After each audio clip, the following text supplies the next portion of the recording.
Hello and welcome on my YouTube channel. आप सभी का स्वागत है।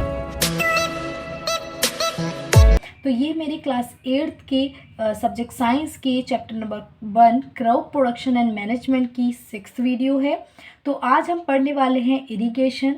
What is irrigation? इरिगेशन क्या होता है? जब भी हम वाटर की सप्लाई करते हैं, वाटर देते हैं या तो प्लांट्स को, क्रॉप्स को, ठीक है ना, रेगुलर इंटरवल मीन्स नियमित रूप से, टाइम टू टाइम, ठीक है ना, उसको ही हम इरिगेशन कहते हैं। इरिगेशन ये नहीं कि फार्मर्स ही देते हैं, हम अपने गार्डन में भी जो पौधे लगाते हैं उनको भी तो हम पानी देते हैं रेगुलरली, टाइम टू टाइम, वो भी एक इरिगेशन ही है, सिंचाई है, ठीक है ना। सिंचाई मीन्स इरिगेशन।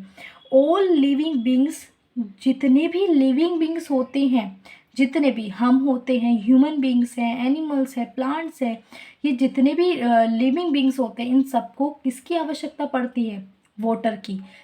जीने के लिए इन्हें वाटर की भी बहुत ज़्यादा आवश्यकता है, ठीक है ना।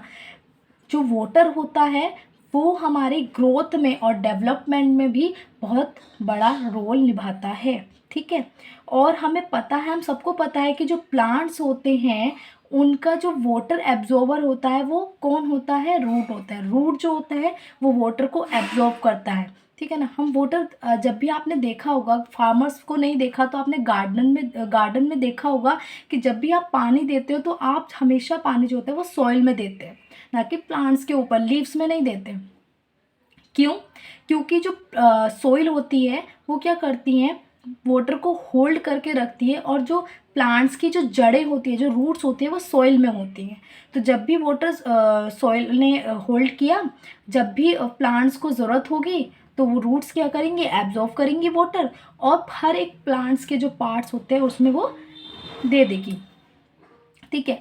और अगर हमें फर्टिलाइज़र भी उसमें ऐड करने हैं तो हम वाटर, जब हम वाटर देते हैं उस समय हम फर्टिलाइज़र भी ऐड कर देते हैं। तो इससे क्या होता है कि जो वाटर के साथ जो फर्टिलाइज़र्स, न्यूट्रिएंट्स, मिनरल्स होते हैं वो ऐड हो जाते हैं।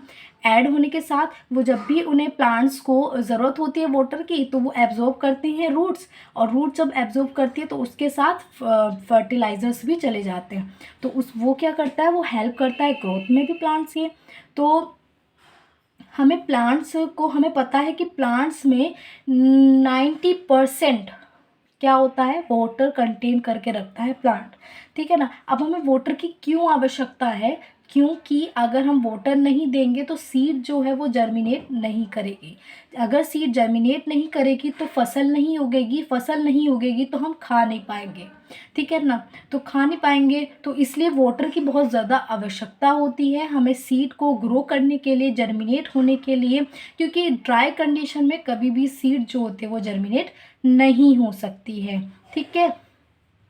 अब जो वाटर होता है वो क्रॉप्स को फ्रोस्ट और हॉट एयर करंट से, मतलब गर्म हवाओं से और ठंड से भी बचाता है, ठीक है ना।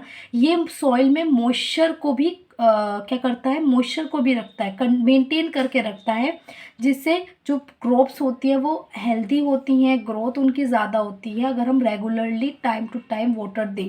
ये नहीं कि ज़्यादा देना, क्योंकि अगर बहुत ज़्यादा हम वाटर देते हैं तो उससे भी जो रूट्स की जो जड़ें होती है वो ख़राब हो जाती है, गल जाती हैं, ठीक है, ख़राब हो जाती है। हमें ये भी पता है जो इरिगेशन होता है वो वेरी करता है। कैसे वेरी करता है? Crop to crop. किसी क्रॉप को ज़्यादा वाटर की ज़रूरत पड़ती है तो किसी क्रॉप को कम। जैसे किसी फसल को ज़्यादा वाटर की ज़रूरत है तो किसी को कम, ठीक है ना।